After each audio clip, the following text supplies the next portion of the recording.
সেটা যেমন একদিকে খোঁজা যাচ্ছে, খোঁজা হচ্ছে, এবং অন্যদিকে যে খবর পাওয়া যাচ্ছে বড় সড় সাফল্য সেনার, একেবারে ঘরে ঢুকে মার খতম লস্কর জঙ্গি।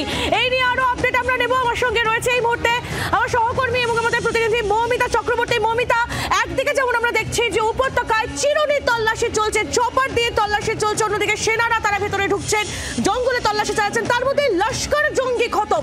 কত বড় সাফল্য এটা সেনা? অনেক বড় সাফল্য, কারণ দেশের তরফ থেকে পাল্টা প্রত্যাঘাত দেওয়ার যে কাজ, সেই কাজ কিন্তু শুরু হয়ে গেল, যেখানে লস্করের মোস্ট ওয়ান্টেড এবং লস্করের প্রথম মুখ তাকে ঘরে ঢুকে খতম করেছে ভারতীয় সেনা। বন্দিপুরায় যেটা খবর পাওয়া যাচ্ছে, একেবারে পয়েন্ট রেঞ্জ থেকে কিন্তু গুলি করে খতম করা হয়েছে লস্করের মুখ তাকে, এবং ভারতের তরফ থেকে যে পাল্টা যোগ্য জবাব দেওয়া হবে তা প্রথম থেকেই বুঝিয়ে দিয়েছিলেন নরেন্দ্র মোদী, রাজনাথ সিংরা, এবং পাল্টা সেই চড়া প্রত্যাঘাত কিন্তু দেশের তরফ থেকে দেওয়া শুরু।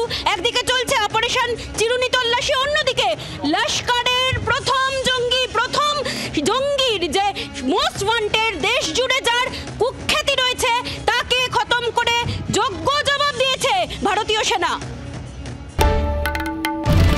বাংলার আওয়াজ, বাঙালির আবেগ, জি 24 ঘন্টা।